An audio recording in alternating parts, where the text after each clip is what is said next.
Olá a todos, sejam bem-vindos a mais um episódio do podcast Tinta de Qualidade, agora na versão videocast. Hoje estamos recebendo aqui Juliano Acedo. Juliano tem uma história já longa no CB164, que é o Comitê Brasileiro de Tintas da ABNT, onde ele está participando há 8 anos e há 7 assumiu a secretaria desse comitê. Juliano está na Sherwin-Williams já também há algum tempo, tem uma carreira no setor de tintas já consolidada, está como coordenador de desenvolvimento de produtos na Sherwin-Williams. Ele vai contar um pouquinho sobre a sua trajetória, sobre o seu trabalho no CB e nos trazer as suas opiniões, as suas ideias, suas reflexões. Juliano, seja muito bem-vindo. Queria que você começasse se apresentando. Quem é o Juliano? Como é que você entrou no mundo das tintas? Bom dia, Fábio. Bom dia a todos. Obrigado aí pelo convite. Agradeço, é uma honra estar aqui neste momento videocast agora, né? Muito legal. Bom, estou aí no mercado de tinta desde o meu estágio, então eu iniciei em tinta, né? Tive um pequeno período trabalhando em fornecedor, mas para a tinta também, né? Então sempre voltado para a tinta. Iniciei lá em 2011, no meu estágio ali na Axo. Passei por um período ali de 10 anos e então há 4 anos estou aí na Sherwin-Williams. Também aí na minha carreira, sempre no desenvolvimento de tinta, tive esse privilégio, né, de iniciar no desenvolvimento de tinta e seguir no desenvolvimento de tinta até hoje, né? Então, tinta correndo na veia aí, né? Como se diz no nosso mercado, né? Exatamente. Fui picado pelo bichinho da tinta, né? Que o isso aí. pessoal diz. Uma vez que a gente entra no setor... Dificilmente sai, né? E eu lembro que quando eu estava para estagiar ainda, né? Aguardando a resposta do primeiro estágio, eu lembro que eu falava pro meu pai, que vontade de passar uma massa na parede, pai. Eu quero trabalhar. E foi no mesmo dia que eu recebi a ligação do meu primeiro estágio, então, paixão por tinta desde o início aí. Venho carregando aí um legado que a gente... eu digo um legado até da própria faculdade que eu fiz, né? A Fundação Santo André, muitos da mesma turma estão no mercado de tinta, né? Tem muitos colegas, né? Tenho muitos colegas aí, entre as empresas aí, que foram ali picados pelo bichinho da tinta ali naquela faculdade, né? E agradeço. Até porque ali é uma região que tem uma concentração de fabricantes de tintas bem grande, né? Exatamente, né? Então abre oportunidade para vários alunos da faculdade. Exatamente. Muito legal saber dessa história. Juliano, você vê que picado pelo bichinho da tinta, e ele acabou caindo no Comitê Brasileiro de Tintas.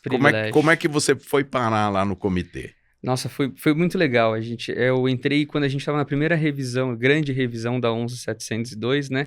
Então, internamente nos bastidores da empresa, eu já colaborava para fazer ali a edição, para poder colocar as informações, organizar. E aí o meu gestor na época, Matheus Lazarin, ele me deu a oportunidade de participar. E eu me lembro que ele falou assim, na primeira vez que eu participei, foi 8 de fevereiro de 2017, ele falou assim para mim, olha, você vai sentar na primeira fileira para prestar bem atenção. Bem de aluno aplicado, né? Exatamente. E aí foi, né? Na primeira reunião a gente falou ali sobre a deliberação da norma de rendimento da 14.942 e falamos da própria 11.702 ali, das mudanças e tal.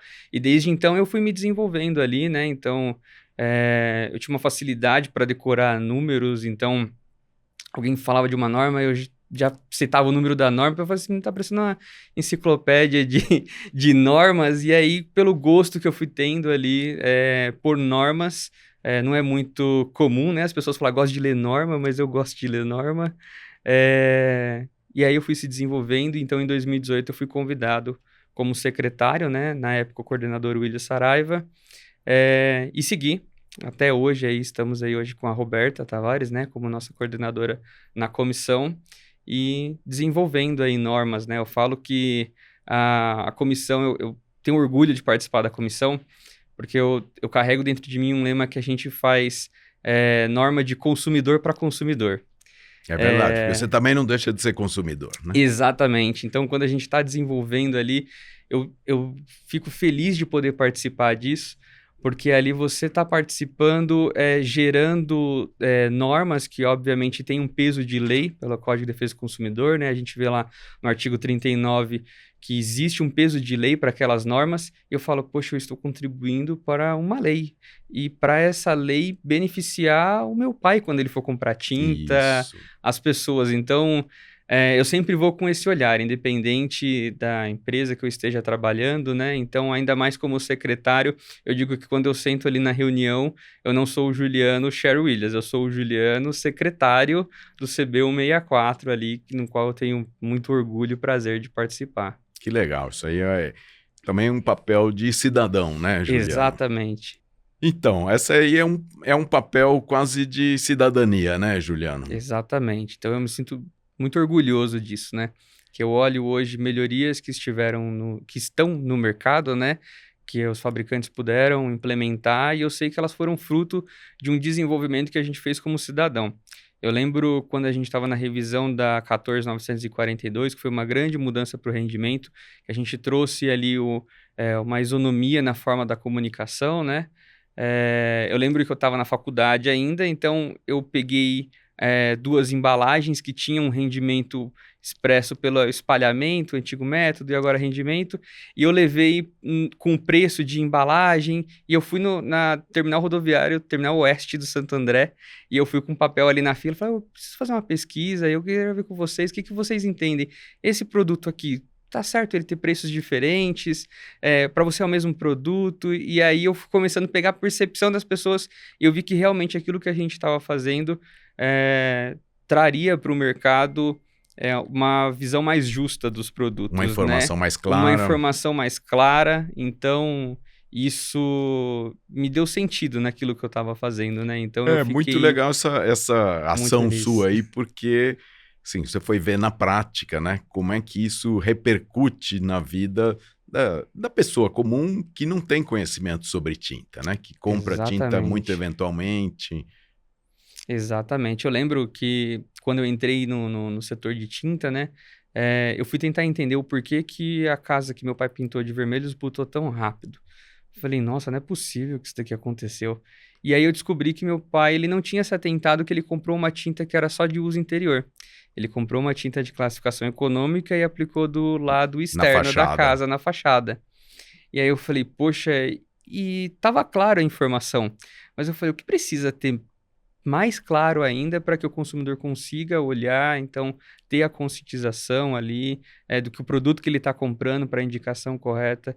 Então, desde então que eu tive a oportunidade de entrar no CB, eu tenho trabalhado para isso, né? Para que a gente possa ter uma informação cada vez mais clara, seja na frente da embalagem, no verso da embalagem. Então, buscando ali uma forma de melhorar a comunicação e trazer mais clareza, né? Obviamente, a gente não faz isso sozinho, a gente está numa comissão que, por volta de 60 pessoas participando ali, desde fabricantes de tinta, fornecedores, pessoas que não são do setor de tinta, do setor de construção civil, e a gente diz que é uma comissão aberta pública, então eu convido a todos, você que tem o conhecimento técnico e pode nos ajudar, participe da comissão, ajuda muito a gente ter visões distintas. No ano passado, teve um participante que entrou novo da construção civil e a visão dele ajuda a gente muito em conseguir construir uma norma mais clara, mais aplicável.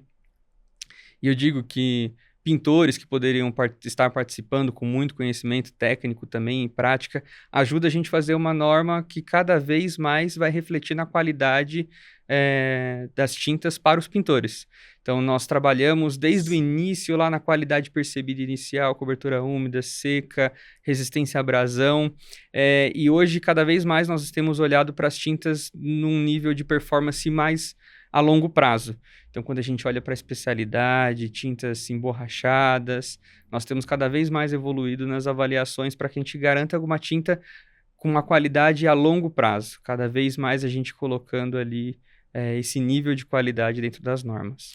Pô, super interessante essa tua visão e esse relato, porque muita gente não sabe como são desenvolvidas as normas. Gente que circula muito por aí, ouve tantas vezes a pessoa, a norma da Abrafat, como se fosse baixada a norma ali, Uhum. né? Sentou num gabinete e preencheu.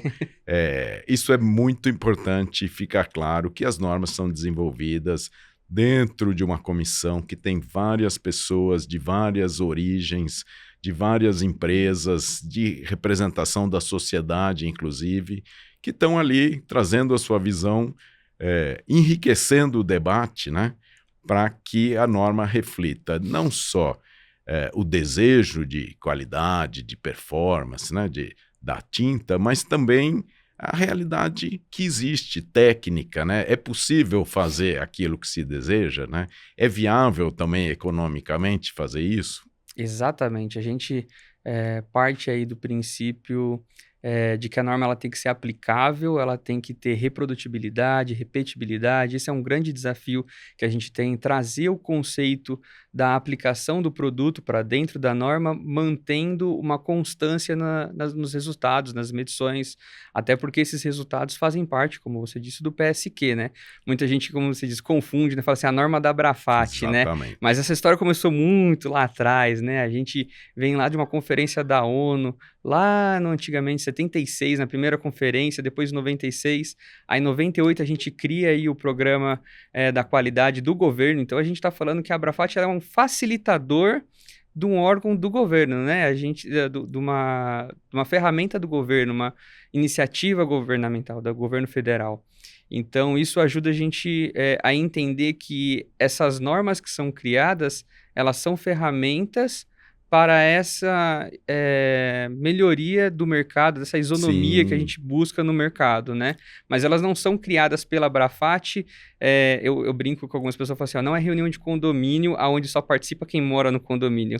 É uma reunião pública onde todos isso. podem É uma participar. reunião aberta, né? Exatamente, é uma Isso aí. reunião aberta onde todos podem colaborar aí para a elaboração dessas normas e contribuir. E é muito interessante que quando a gente coloca uma norma em consulta nacional, a gente percebe que as universidades estão olhando para aquelas normas. Porque muitas vezes a gente recebe votação de pessoas que estão fazendo mestrados, que estão olhando para a tinta, Pesquisadores mesmo. pesquisadores. Isso é muito interessante e corrobora com todo o trabalho, nos ajuda a trazer aí normas que vão ter uma aplicação muito mais coerente, né? Muito legal. Como é que você avalia aí ao longo desse período que você está ligado às tintas, a evolução da qualidade e a evolução do mercado? Perfeitamente, eu vejo essa visão como um crescimento constante. Não só pelo lado das normas, mas pelo lado dos fabricantes também.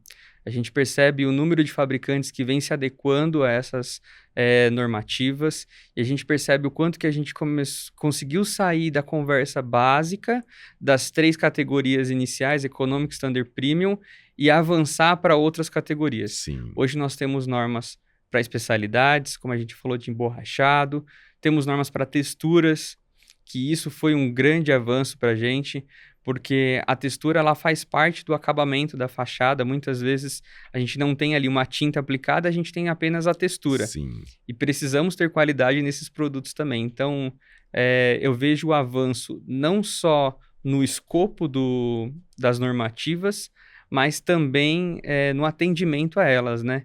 Então, a gente percebe muitos fabricantes que antes eram resistentes às normas, consegue hoje ver valor nelas, ver o quanto que isso agrega valor aos seus produtos, o quanto isso traz competitividade para os seus produtos, abre portas para você participar de licitações e de muitas outras frentes que antes não existiam por não atender às normas. Quer dizer, o tema entrou em pauta, né? Ganhou muita evidência ao longo Exatamente, dos anos, com né? certeza. Olha, a gente ficaria aqui conversando por muito tempo, mas infelizmente o tempo desse episódio está se esgotando. Então, queria agradecer a sua participação aqui, Juliano. Desde já, fica um convite para a gente fazer uma segunda conversa. Temos ainda muitos outros temas para explorar.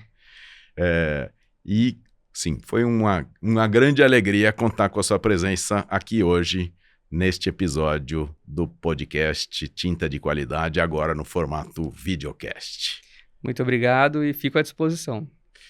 Com isso, encerramos mais este episódio do nosso podcast, agora videocast, e continuem nos acompanhando, que tem muita informação, muita análise, muita opinião interessante compartilhada com vocês nos demais episódios. Até a próxima!